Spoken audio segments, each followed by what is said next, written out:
been a while. I haven't done a live stream in about, 2 weeks, something like that. Maybe not quite. A week and a half? How long? I don't know how long. Anyway, welcome back. Welcome to this English class. Today we're going to be talking about, well, of course we'll be doing a Q&A, as we usually do. And also, we're going to be learning some English from a TV series that you may or may not know. We're going to look at a clip. We're going to learn from it. It's going to be great. I hope. We'll see. Maybe it'll be a disaster, but you don't know until you try. My name is Luke, and I'll be your teacher for this class. If you guys have questions, make sure you ask those in the comments. I'll do my best to answer your questions, especially English questions, pronunciation questions, grammar questions, culture questions, learning method questions, whatever it may be.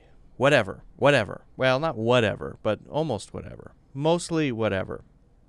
Pretty much whatever.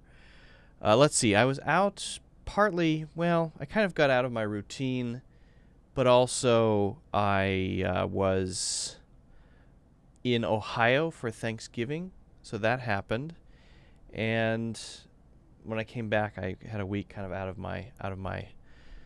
You have to get into a routine. Sometimes I get out of my routine. Anyway, it happens sometimes. Give me a break. Today we'll be doing some interesting stuff, but we are going to wait a few minutes for people to join so that we have some hopefully good questions and whatnot. If you guys haven't already, make sure you click on the links in the description if you're interested in improving your spoken English, written English, ability to think in English, or whatever. And also, if you haven't already, make sure you subscribe. Subscribing is good. There's nothing wrong with that. I think it's good to subscribe. It helps support the channel. And also, to let other people know that there is a live class happening, hit the like button. I would appreciate that as well.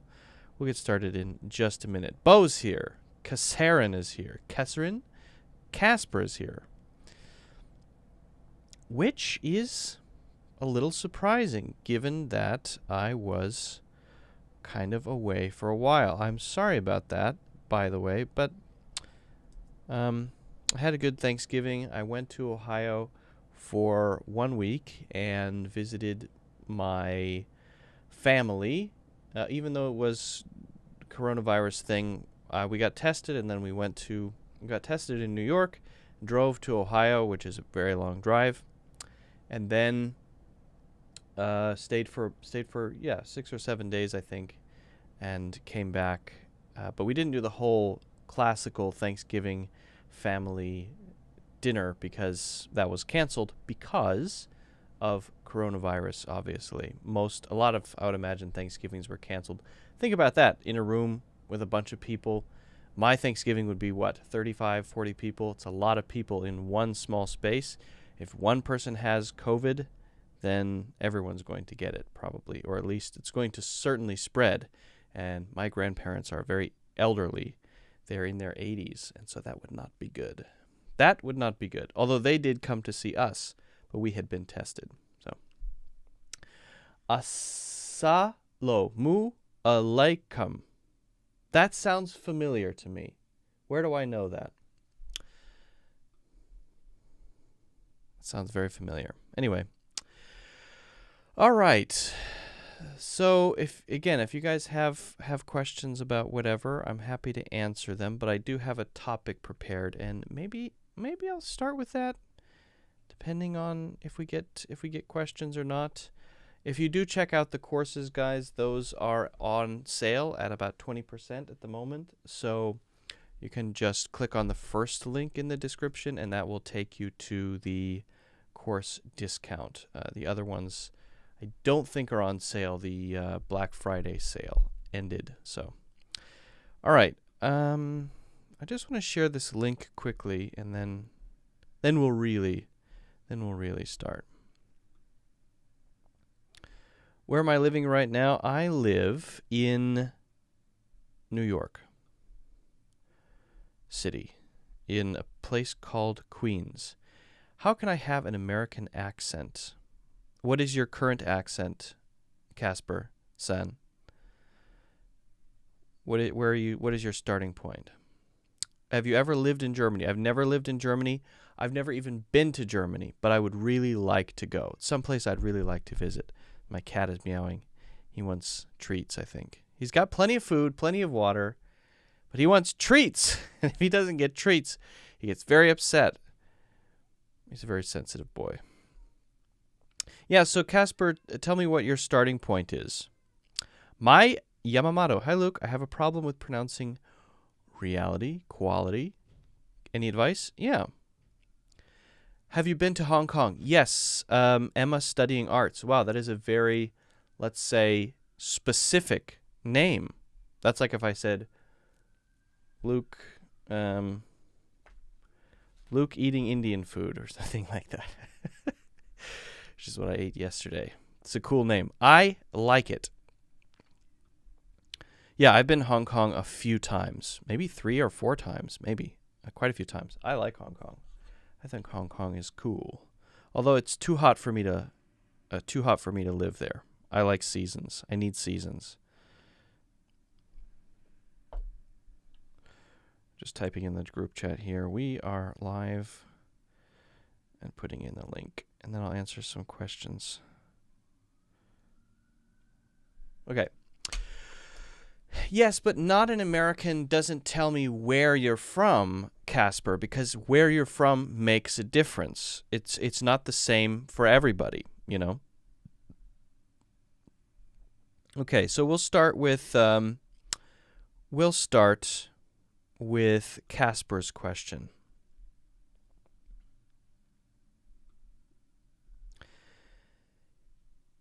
Casper Sen from somewhere says, how can I have an American accent? I would encourage you to sit down and think about a couple things. First, what exactly is your goal, your pronunciation goal? What exactly is it? Because sounding like an American is not just pronunciation. It's also the way that words are used, how words are chosen, the references. So if someone were to have an American accent or sound very American, but then didn't know a lot of the cultural references and idioms, it would be quite strange. It would be strange to have a very American-sounding accent like me, but not know the deeper things. So the deeper things would be getting closer to fluency in general. And that is not just pronunciation. What that means is you can't have just the icing on the cake. You've got to have the cake too. If it's just the icing on the cake, then it's just going to be a bunch of icing or frosting kind of glopped on the plate, and there's no cake. So it doesn't quite look right. It's just a bunch of icing. It's sweet, but I want the whole cake. So in order to sound native, it's not just about pronunciation. It's much more. It's much deeper. It involves culture. It involves the structures of the language, the natural usage of grammar. It's this huge thing, the cake. And then on top of the cake is the icing. And that might be, oh, you have a kind of a California accent, or, oh, you sound like you're from the East Coast. You sound like you're from the Midwest. Because, by the way, there is no American accent. There are many different American accents. So you have to ask yourself, what is my goal? Because if you just want the American accent and those things are not there, those other things are not there, it's going to be very weird. It's going to sound very weird. It's going to be like having a big pile of icing on a plate. It's going to look a little bit strange. So if that's what you want, then you have to go all the way and you have to completely immerse yourself. You have to master the language fully from every angle. Okay? And even then, for most people who do that, there's still a bit of the accent remaining. And I would say, who cares? I mean, I don't think that that's an issue. There's this middle place between, oh, you have a very strong accent, and, oh, you sound exactly like an American. Oh, wait a second. Maybe not quite, because sound like an American for a second, and then you say something that's kind of weird. So I'm a little confused because maybe the cultural stuff is not there. So there's this middle place where someone is pretty good at the language and has eliminated some of those specific markers that tell people, oh, very strong accent from this place. Okay? So if someone, I'll just give you an example. If someone goes to another country from the United States to teach English, and they have a strong accent, and I say strong because people have a different idea about that, and they have a strong accent, the school where they go to teach might say, hey, do you think maybe you could cut down the accent a little bit? What is that exactly? What are you talking about, cut down? This is how I talk. I talk like this. I'm here to teach English. This is my language. What are you talking about? Okay. So you've got a very strong twang or southern accent. The fact is, most people would identify that as a strong accent. And there are some things there because it's so localized, which makes it so local that other people don't want to learn from that. So then you have to kind of internationalize it. You have to make it more gentle. You have to remove some of those things which mark it as very local. And I give you the example of someone, for example, with a very strong Texan accent, because it's not just about other people learning English, non-native English speakers, and reducing accent. Also, if I want to be, for example, an English teacher, I may have to do some things to change my way of speaking a little bit so that I sound a little bit more, for lack of a better way to say it, international. Neutral may be a good word as well. Neutral. And it would be the same for someone with a strong accent from the UK. And English teachers will tell you this. They'll say, oh yeah, I had to change a couple of things to be more neutral, more international, whatever that is. I don't even know exactly what that is. But I know what you can do to improve it. What you can do to improve it is identify the things in your own accent or your own way of speaking, your own dialect, which mark it as strong. When people hear it, they go, what? That's very strong. What is that? Right? And the reason that I would like to know where you come from is that that's different for different languages. There isn't only one. So if you're a Japanese speaker, that might have something to do with your use of R. Right? Most Japanese speakers struggle to say the word R in the way that most native English speakers say the word R. And it sounds more like a or something like that, which sounds kind of like a D or something. Not quite a D, but almost a D. Okay, well, if your first language is Hindi, okay, well, that's another set of things. And there are some things that mark it clearly as, oh, Indian accent, Chinese, Zais, Zeit, very strong. Oh, what's that? Right? So I'm not only saying non-native English speakers, everybody. If we want to move toward neutral, which, by the way, I think is a better goal, if we want to move toward neutral or international, what we have to do is first identify what it is about our own accent that prevents us from getting closer to that, and then develop a self-awareness so that you can hear when you do it, and then you can start to make some changes so that you can reduce those things and get closer to that more neutral sound. And again, if you want to sound exactly like an American, you have a lot of work to do, and it's not just pronunciation. So I hope I've answered your question. I know that's kind of a long way to say it, but that is, I think, the answer. And I hope that's not bad news. I hope it's good news. If you haven't already, guys, don't forget to subscribe. That really helps the channel. If you like the video, hit the like button, of course. And don't forget to check out my full courses in the links in the description. All right. I do hope I answered your question there. Rick Morty 4269, is this recording? I don't know what you mean by that. Of course it's recording. And let's see, we have a question. Tanya Slimani says, hello, teacher. Hello, Tanya. Emma Studying Art says, oh, wow, that's a lot of time. I come from Hong Kong, actually. By the way, your camera quality is so good. Thought I'm watching a pre-recorded video. Yeah, this is a live stream. I worked pretty hard to make my video look good. I'm going to do a live stream someday on just to teach people how to do live streams. I mean, to make it not look like, crap. You got to get the setup right, and it takes a lot of work. Lighting is very important. Okay. Oh, I think that's what Rick Morty was talking about. Rick Morty said, "Is this recording?" A recording. It is not a recording. I will record it. And I post clips of it, for example, questions that I answer elsewhere, but it is not a recording yet. It is live. You are here. Live. Hey, where's the question from Morocco? Okay. Got it. Casper's from Morocco.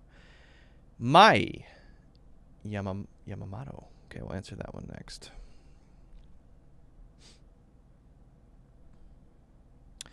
Aleda is here. Aleda?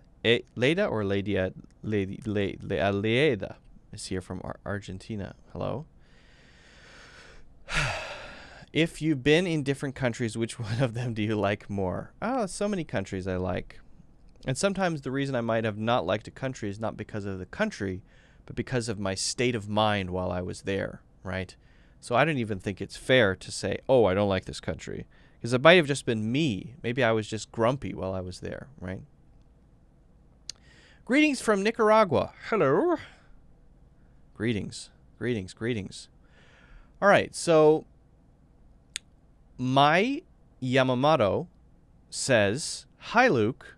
I have a problem with pronouncing reality and quality. Do you have any advice?" I do. I have some advice. So maybe we can go through these step by step. Okay? Let's first identify we have to identify the syllables. What is a syllable? I think you already know. The syllable is a beat in a word. The dung dung dung dung dung in a word. So potato. How many syllables does that have? Potato. Well, it's easier if you just close your mouth and say it. Okay, 3 syllables. How many syllables are in reality? Don't use the length of the word to indicate it. Because, for example, foot paste, that's not a word, that's 2 words. Football. Foot paste, is that a 1 word or 2 words? No, I think that's 2 words. Football. That is 1 word with 2 syllables, but it's very long, and it's longer than reality. So what we have to do is just listen. Use the ear to identify the syllables. So let's try it.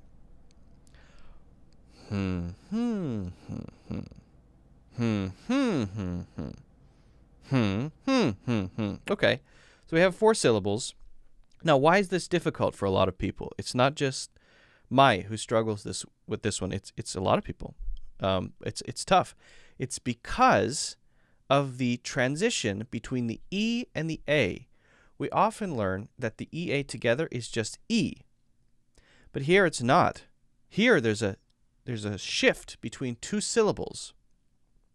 When we learn, for example, MEAT, we say meat. That's 1 syllable. So there's no shift between the 2 syllables. Well, the bad news for those who want to learn that 2 letters together always say the same thing is that that's not true. 2 letters together can say many different things. And here's a perfect example. MEAT, meat, just like E. But this is not E, this is yeah. This is yeah. Now, it can help you if you place a little imaginary Y right between the E and the A. If you take a little Y from your mind and you put it right in the middle there, kind of just stuff it. Look, the stick of the Y, if you make a capital Y, fits. It can rest sort of right in the middle of the E and the A, if you can imagine that. I'm a very visual person, so I like to imagine things like that. So imagine a little Y there. Then, when you say it, say the Y, and that yeah will help you smoothly go from one to the other, because a lot of people will say this as re-a, and that's too hard. That's a sudden and that doesn't sound good. It's got to be very smooth. You got to continue your voice. Okay, that's the first thing. So ria. Hear that? Not ria, right? Okay. What about the T at the end? T. You can say it as T, but most native English speakers are going to say it as a light D sound. Ri, which should be easy for you if you are actually Japanese, because that is the Japanese R sound. Very close, at least it's very, very close to it. That very light, very light sound. That's what the light D sound is to replace T. We often do it. So instead of reality, which sounds very unnatural to me, it's reality. So I'll do it very slowly. Reality.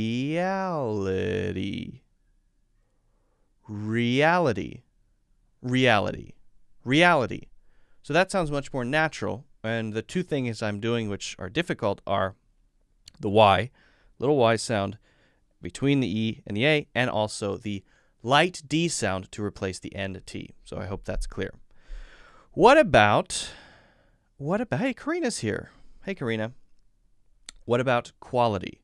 Okay, so the QU one is often tough. That QU sound can be awkward.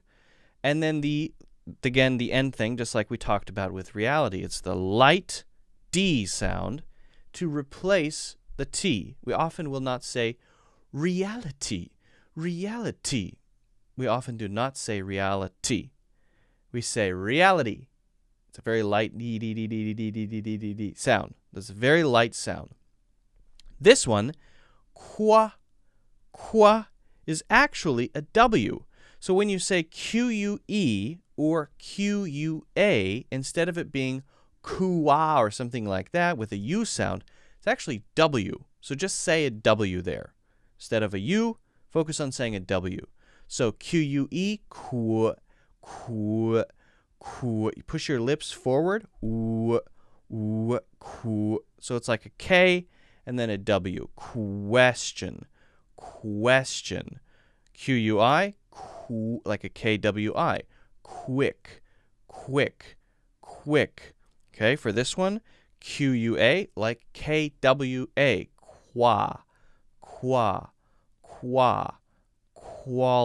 Quality. And actually, we don't say the full ah sound. It blends into the L, so it's more like all. Quality. And then notice also at the end, I'm not saying quality. I'm saying quality. D sound. Light D sound. So I hope that helps you at least with those sounds. A lot of these ITY endings are going to be exactly like that with this light sound at the end. And then QUA, QUI, QUE generally are going to be pronounced with a similar sort of W sound. And adding little things like Ys and Ws sometimes can help you blend between vowel, syllable, transitions. That's what I want to say. Okay. Thanks for the question, Mai. I appreciate it. It's a good one.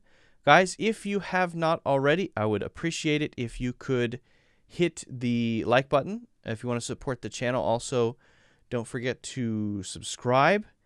And if you're interested in improving your English, improving your pronunciation, thinking in English, and so on, then check out my full courses in the links in the description.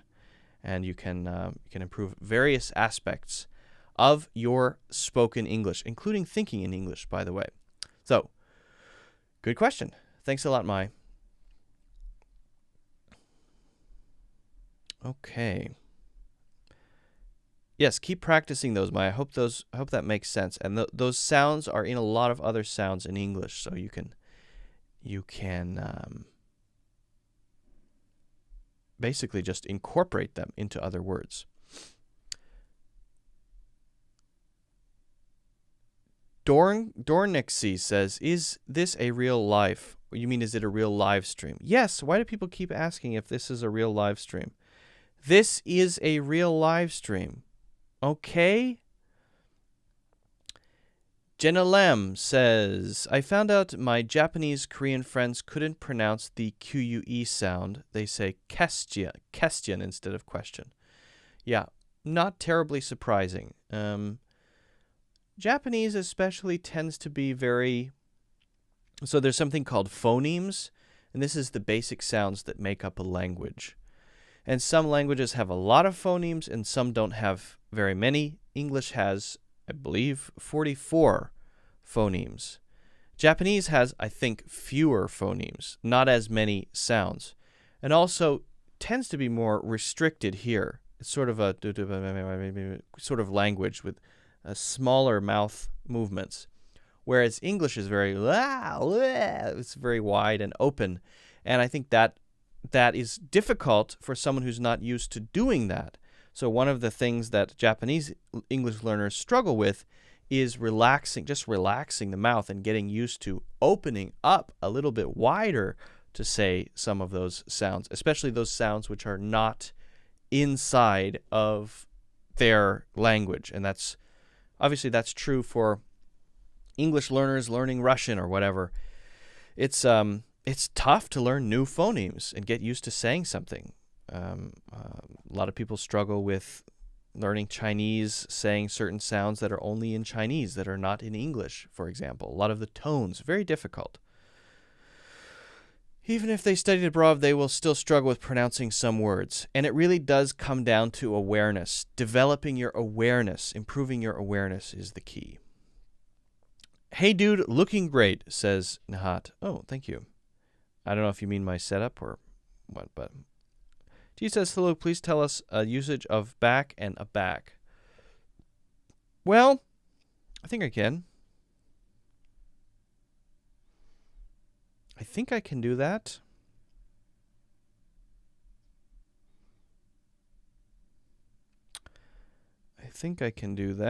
Jeet's got a question about back and abac. Abac is definitely not that common, but...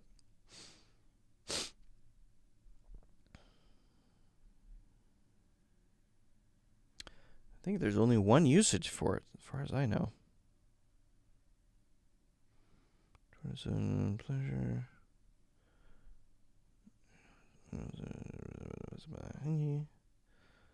Yeah. Okay.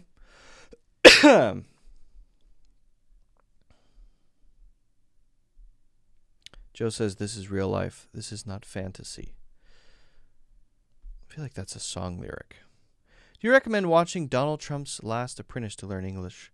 I don't know why you would watch The Apprentice in particular for improving English. I guess if you like the show, if you enjoy it, then why not?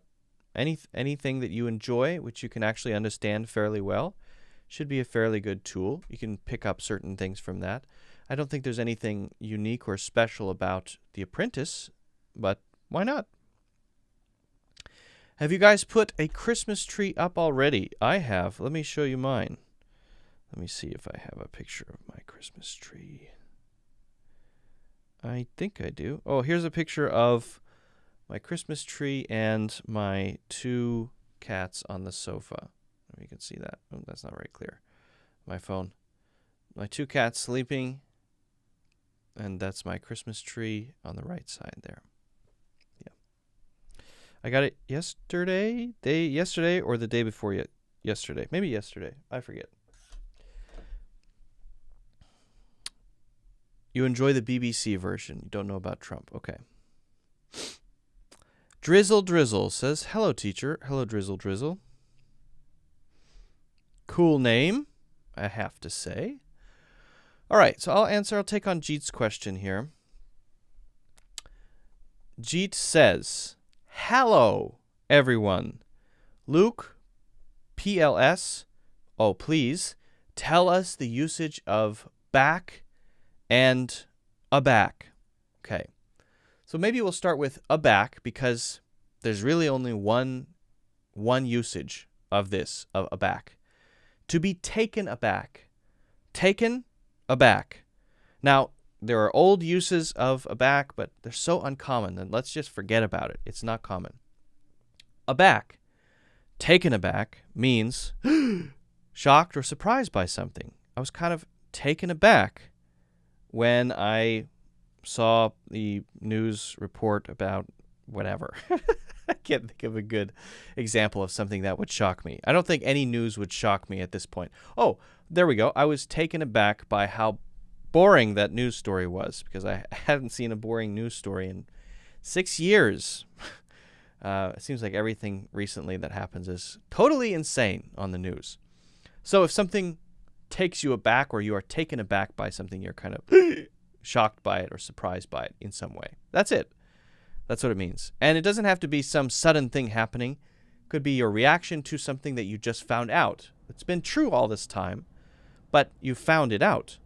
And so you're a little surprised that you found it out. Okay.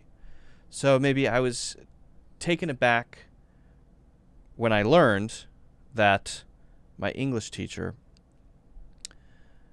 never finished the 3rd grade.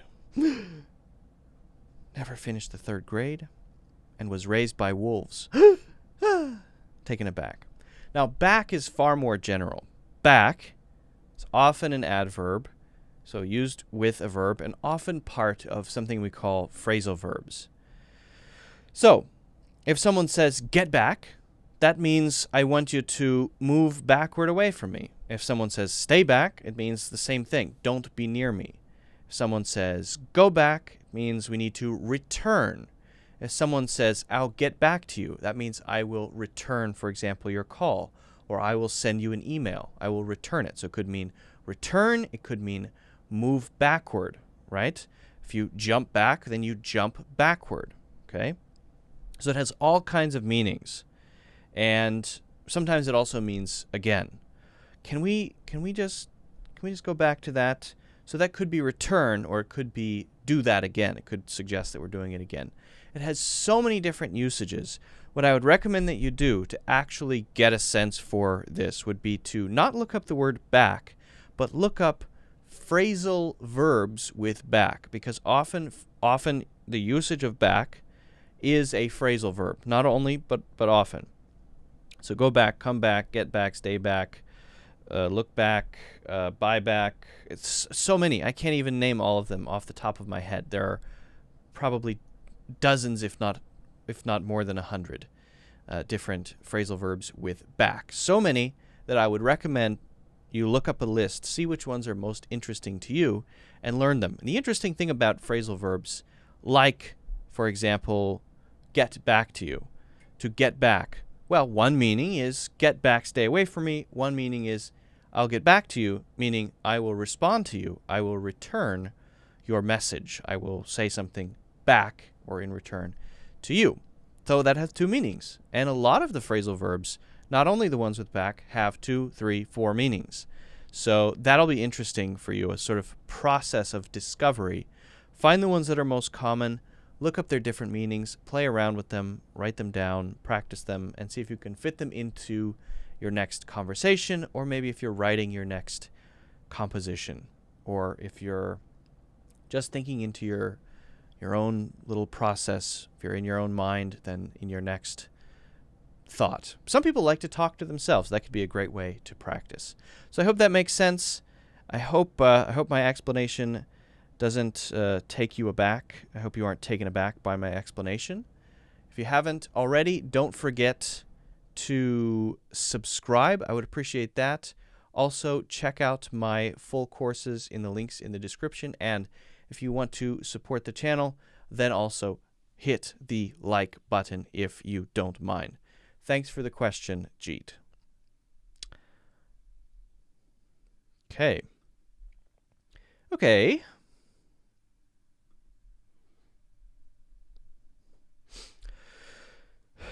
Tell me something about silent letters. What about silent letters? I don't know where to begin. Do you have a specific question, Kashir? Slightly more specific? Because that's such a broad topic, I wouldn't know where to start. There's so many silent letters. P can be silent. S can be silent. E can be silent. M can be silent. B can be silent. There's so many silent letters. I'm not even sure where to start. Try to be a little more specific. Kashif.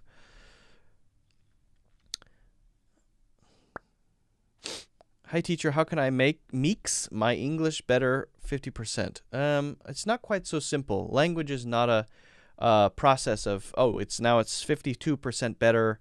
Now it's 87% better. It's not a process of improving by percentages.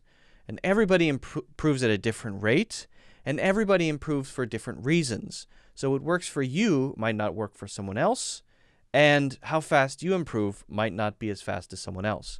So you might be getting better way faster than your friend for 6 months, and then your friend gets better faster than you for 6 months for different reasons. It's very complicated. And so there isn't one simple answer to that question. It's a very huge, huge topic. Mary says, what happened to the Wednesday live movie session? That was one thing that cheered me up. Hey, Mary, don't worry. This week we're going to do it, okay? So this Wednesday we're going to be watching a movie, I promise. And next week, and the week after that, and the week after that. I got out of my rhythm. I got out of my flow, and I'm sorry. And but we're going to do it again because I like it. It's my favorite thing. Besides coffee. Okay. Have you ever watched The Bachelor? I guess I've seen it on TV, but I don't think I've ever seriously watched it more than 2 minutes or 3 minutes. Teach me one idiom. I would like to learn one idiom from you. Wow. Which one? Why are you putting this on me? Which idiom do you want to learn? I'll explain an idiom, but there are billions of idioms. Teach me an idiom. It's like you walk up to a golf instructor and say, teach me golf. Okay, and what are your issues? What time would you like to learn? What are the things you want to improve? I'm not sure, Drizzle, if your question approach is the best. It's not very accessible for me. I'm sorry. If I'm almost fluent in audition English, writing and reading, how can I improve my speaking if I'm not from English-speaking country? In audition English.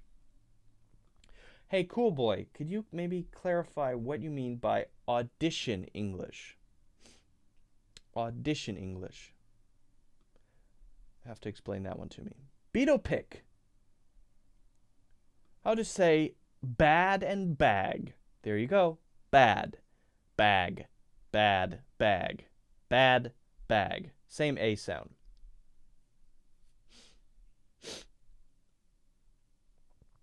Can you make a video for the phrasal verbs and the differences between separable and inseparable ones?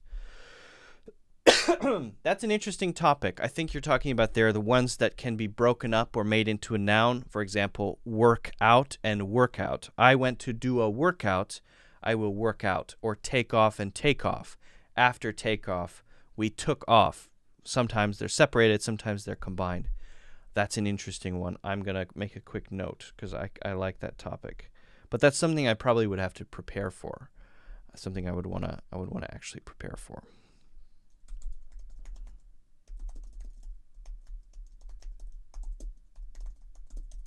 Okay, got it written down.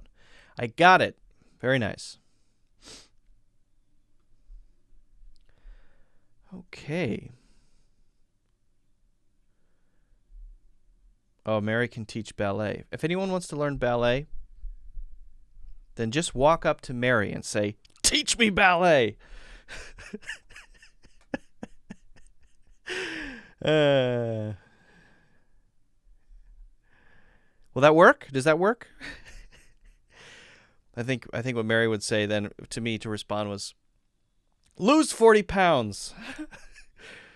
Good point. Yeah. Are you having a flu? Yesterday I had allergies really bad, and I think I'm kind of recovering from that. My throat's a little froggy from allergies. Many students think they don't have a problem understanding teachers. However, they face some difficulties when speaking to native speakers. Yes, that is totally true. Totally right. Totally right. That is a common issue.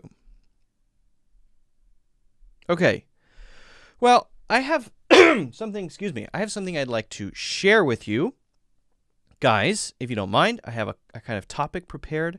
And then once we talk about that, then I can answer some more questions, okay? So, I know that you guys may watch TV shows, and so I want to talk about an episode or a little piece of a TV show and teach you some English related to the show, okay? You may have heard me before recommend a show called Schitt's Creek as a good way to learn English. And everybody has their own taste, but I do think it's a good show because the humor is good. It's very funny. You can get a sense of generational differences. It's about people who come from a very rich place and live in a very poor place. So you can see some of the cultural differences between wealthier people and poorer people. And that's quite interesting. And the way that people speak is pretty easy to understand. It's a funny show. It's a good show. I like it. If you don't like it, you don't like it. But I think it's a good show to learn from. I think it would be a good choice if you watched all of another show that you like Friends or Seinfeld, and you want something else. Now, what we're going to do is look at a short section, a very short section, very short, and see what we can pull out of it. We're going to learn 2 main sentences from this short clip. I'm going to show you the clip, and then we're going to break it down a little bit. Okay, so let's first just take a look at the clip, see what you can understand. Then at the end, after we go through it, we're going to look at the clip again. Okay, so here we go. You know, I'm not sure I'm even ready to come home yet. And yet, your time with us has come to an end. Okay. Thank you for your kindness when no one else showed me kindness, and compassion when no one else Excuse me, son. I imagine it's customary for strangers to partake in a good old-fashioned Amish lunch? Not always. Have a safe trip. You know, I'm... Not always. Okay, I don't know if you got that last joke, but he's suggesting that they share a meal, and then the guy says, no. That means not this time, not this time. So, what's going on here? Well, there are two main sentences I want to talk about, and we'll break out a couple of things from these 2 sentences. This show, again, is called Schitt's Creek. That's the name of the show. Pretty good show, pretty funny. Written by the guy on the right and the guy in the middle. That's actually a real-life father and son in real life, and they produce and write the show together. So, you know, I'm not sure I'm even ready to come home yet. I'm not sure I'm even ready. This is a question I think a lot of people have because I've been asked this many times. How do you use even in this way? Think of it like this. What you expect is this. Okay? What someone is expecting of you is this. But you're not able to give them this. And this thing is easier, not as difficult as this. So of course you cannot do this or give them this because you cannot do this. And when you want to express that, when you want to say, you're asking me to do this, I can't even do this. What you're saying is, this is a very big thing for you to ask, or this is a very difficult thing, or this is an unreasonable thing, because you want this, or someone wants this, or this is the thing that's expected, and this thing which comes before it naturally is not even possible. That's the idea. But I think to really get a sense for this, to get a feeling for this, we have to look at a few examples. So let's do that. I haven't even had my coffee. I haven't even had my coffee means that maybe you're expecting me to come up with some really good ideas. Hey, come on, we need some ideas from you. It's a meeting. I say, okay, I haven't even had my coffee yet. Once I have my coffee, I can function properly, and then maybe I can give you some good ideas. So we add that even there to say, this thing is the thing I need to do first, and then I can do this thing. She didn't even know the meeting was today. She didn't even know. Why do we say even in this case? For this one, we might say, that someone has asked her what time the meeting is. Hey, what time is the meeting? And then her answer is, oh, we have a meeting today? So we're expecting her to give us the time of the meeting, and then we find out that not only does she not know the time, she doesn't even know that it's today. So we're talking about that later. Yeah, did she tell you what time it was? No, she didn't even know that we had a meeting today. Not this, not even this. Okay, you getting the idea? Let's look at one more example, two more examples. Did you even think about my suggestion? So maybe someone asked me for advice, and I gave them a suggestion. And then the next day I see that they did the opposite of my suggestion. Obviously, they didn't consider it. So what I want to know is, did you just decide, hey, I don't want to do what you said, because you thought about what I said and then decided it wasn't the best idea? Or because you were just asking me just for fun and you really don't care what I think? Did you even think about my suggestion? Or was I just wasting my breath? Was I just wasting my time? It's not even dark yet. Let's stay a while. So maybe we would go later. Maybe we're in some place where we're doing a fun thing, and you're saying, hey, let's go. Are you ready to go yet? Hey, well, wait, we don't need to go yet. It's still daylight. I mean, it's not even dark yet. Maybe we can go at 6 or 7 or something. You want to go so soon? It's not even dark yet. This is the thing, and then you want to do this. And I'm saying that, oh, before we leave, it would be probably at least dark, which would somehow make what we're doing less fun or whatever. So that's how we use even. I hope that's clear. We're going to go back and watch it, but let's first just talk about the other sentence quickly. I imagine it's customary for strangers to partake in a good old-fashioned Amish lunch. Okay. Now, when do we use this I imagine? I imagine. We say I imagine when we want to say that we assume this, we think this is true, but we really don't know. And there are variations of this. The variations of this would be probably I imagine, I would imagine, and you'd imagine. I imagine is just saying, hey, I'm just guessing this, I don't know. I imagine everything's sold out by noon. I don't know the result. It's Black Friday. I know people rush into the store. They run in like crazy and jump over each other.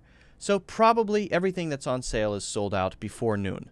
I imagine. But I don't have any information. It's just a guess. I just think that. I don't have any good reason. So you say it when it's just an opinion and you don't really care to explain it much or give a detail or really add much more to it, okay? I would imagine, and this is the other one, this adds maybe a slight level of formality to it. I would imagine there are quite a few tolls between here and there. A toll is when you have to pay a certain amount of money when you're driving, right? I don't know for sure. I don't know. But I would imagine that there are quite a few between here and there. That's my guess. That's what I assume. That's what I think. So it's kind of like I assume. It sounds a little less formal than I assume, and it's a little more conversational. Not quite as strong as I assume this is true. Ooh, that's very strong. I imagine it's true. Just this is what I think. I don't know for sure. Okay. Now the last one here, you'd imagine there'd be more staff in a rapid testing facility. This is to say, not it is, not what I know, but just a guess, but what I think most people would guess. You'd imagine, not you, the person I'm looking at, but just a general you. Most people would think that, right? So I'm kind of saying here when I say, oh, you'd think that, you'd think this. You'd think that there would be more staff here. My opinion, my guess, is probably similar to everyone else in this kind of situation. I'm not confirming it. Again, I don't know for sure, but I'm just kind of throwing it out there. So it's a way to give an opinion. It's a way to give an assumption without being at risk of saying, oh, actually, you're wrong. Yeah, maybe I am wrong. That's okay. That's fine. Okay. Now, there is just a couple other things here I want to quickly mention. Customary means it's normal, it's traditional for strangers to partake, and partake means to take part, to join in. Now, often partake is used for food, for dinners, for drinks, to partake in drinks. So I won't be partaking this evening. I'm driving, so I can't drink too much. Oh, okay, that's fine. We partook in a beautiful meal with friends and family. Okay, But it could also be to partake in a yoga class or something like that. Just to join, to take part in that, to join it, to become part of it, to be part of it in some way. And then Amish are these people who they live without electricity. They live in a very traditional way, and it's a sort of subculture in the United States. They're called Amish. Okay, so now that you understand at least imagine and even and how to use these, and maybe also partake, maybe, let's go back and watch the clip again. If you didn't understand it completely before, maybe you'll understand a little bit now. So let's watch the whole thing again, one time. Sure, I'm even ready to come home yet. Let me start it again here. You know, I'm not sure I'm even ready to come home yet. And yet, your time with us has come to an end. Okay. Thank you for your kindness when no one else showed me kindness, and compassion when no one else. Excuse me, son. I imagine it's customary for strangers to partake in a good old-fashioned Amish lunch? Not That's good. always. Have a safe. Not always. So that's it, guys. If you want to learn in this way, what you do is you look at a short clip from a show you're watching, write down the things you don't understand. How are they using partake here? How are they using imagine? I thought imagine meant that you think about something in a complicated way. You use your imagination. Well, not only exactly. So then you look it up, research it, look at some example sentences, get a feeling for it. Actually, if you use TV shows and movies correctly, they can be a great way to improve your English.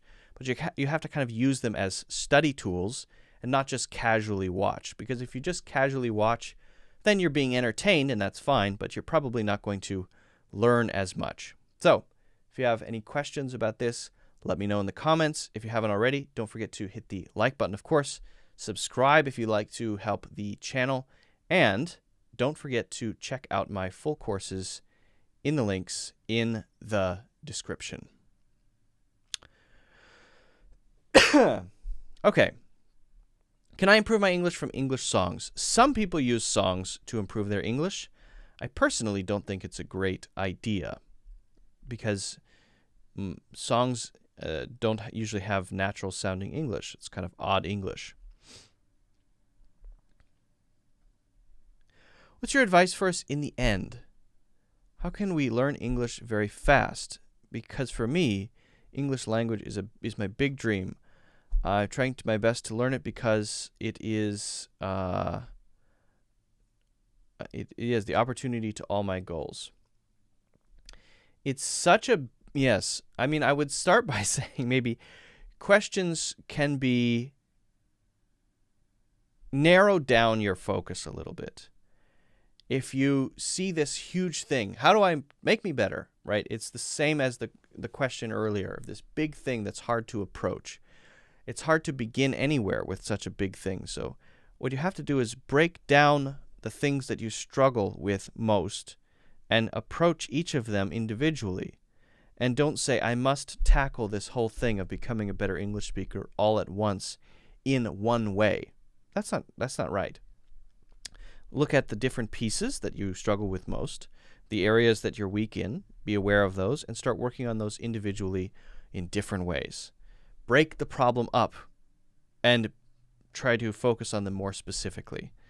And for questions, maybe write them more specifically, because it's hard to approach also a very, very broad question, too. I struggle to know where to begin. Jeet wants to partake in the Wednesday movie night. That's great. I hope so. Jeet also doesn't own a clock. Interesting. Jeet is Amish, perhaps, maybe.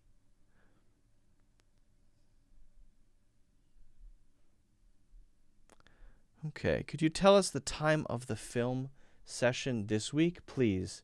Anything about the title? Well, I was thinking we would do the number 2 movie on the poll, which would be probably, I think we might do either Sabotage by Hitchcock or, probably Sabotage by Hitchcock. And I think we'll do it earlier than this time. So it should be something like noon my time. Around noon my time on Wednesday. That's my plan. That's the plan. Around noon. So I think that's 5 p.m. Greenwich Mean Time, I think. But I could be wrong. Might be 6. But you can use that as a general framework. I'll try to start it right at noon or around noon. Okay, did I miss any questions? Many students think they don't have problems understanding. Yes. Could you tell us at the time of the... My family don't like English. Their eyebrows look alike. Oh, you mean that the two guys? Yes, they have very famously very thick eyebrows. Eugene Levy and his son, they're kind of famous. That's their trademark, is their big eyebrows. Okay, Kebu has a good question here.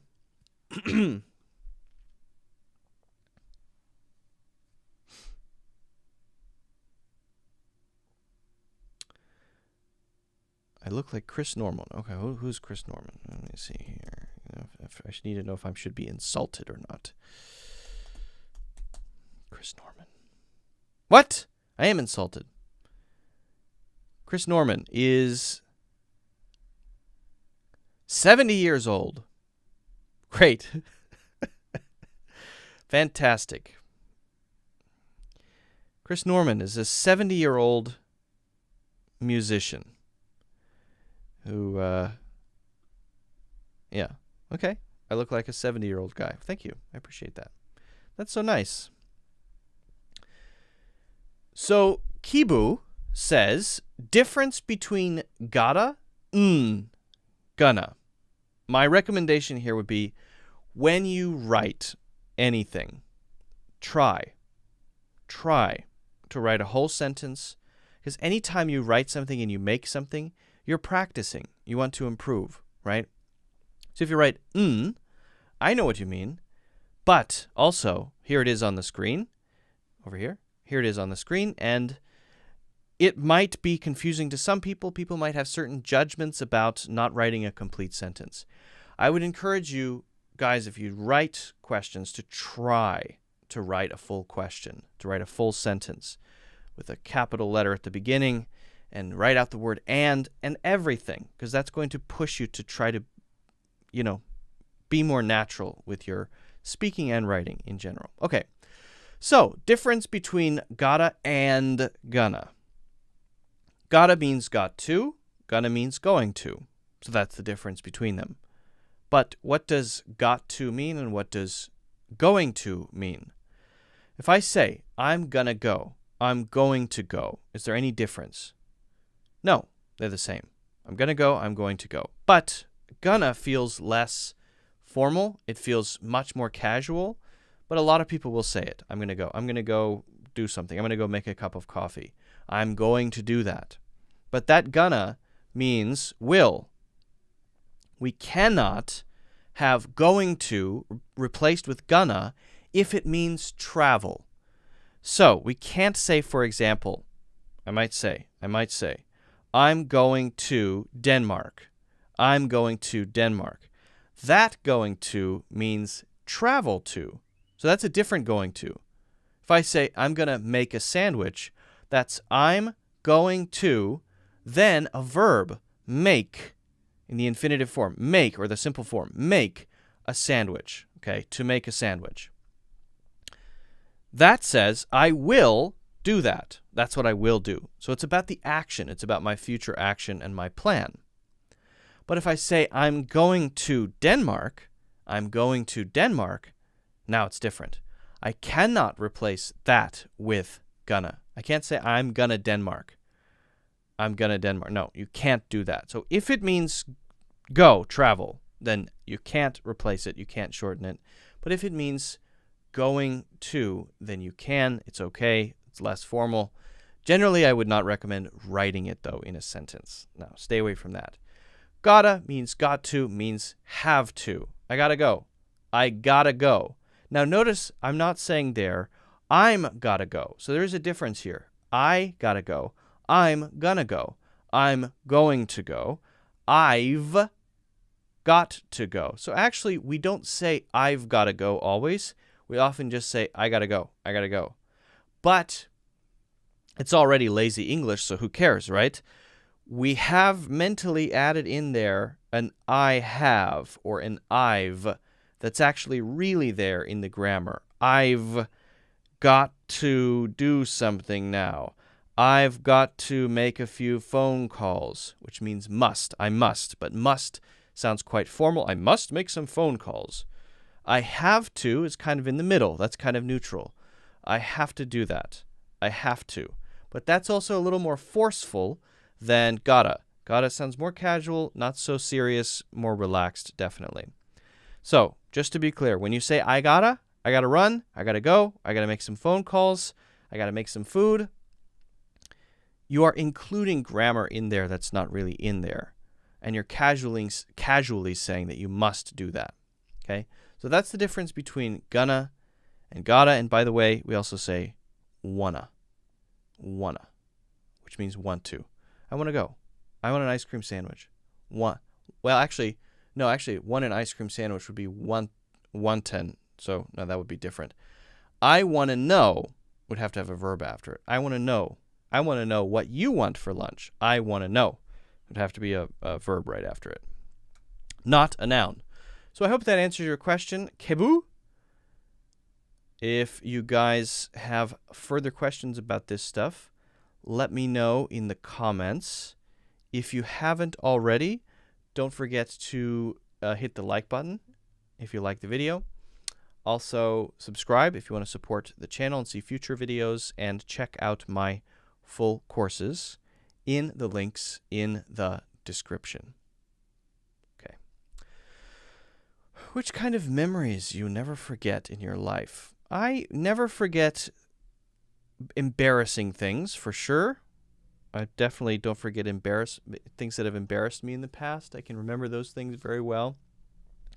And often things that I do that are out of the routine, I tend to remember much better. Things that I've done only once that are outside of a routine. Very memorable places that I visited, usually. Countries that I visited, for example. Yeah.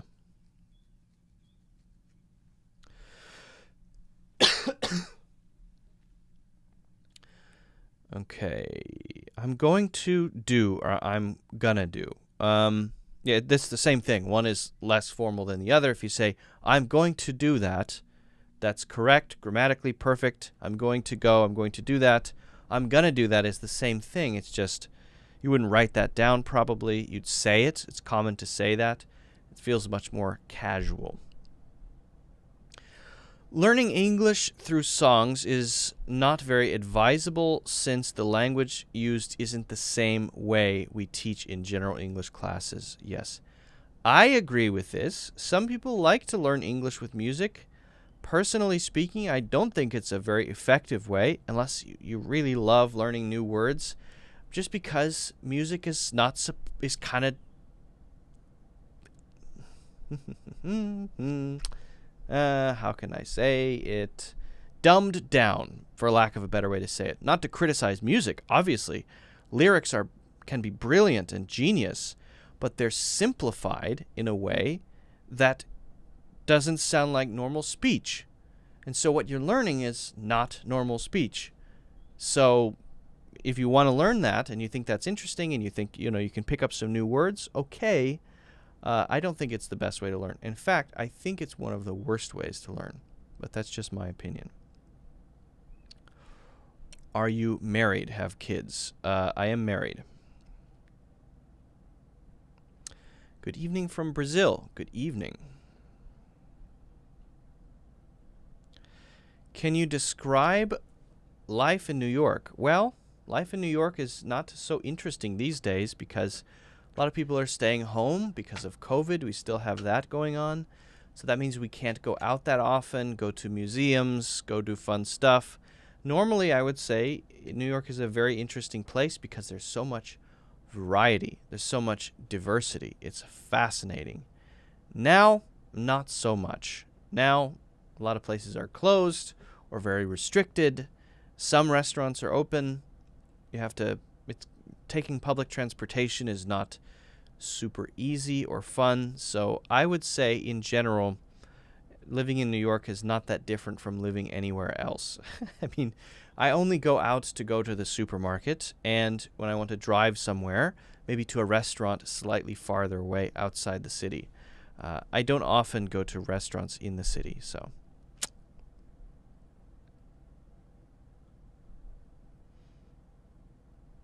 Listening, it should be, Kebu, it should be listening to music. Listening to.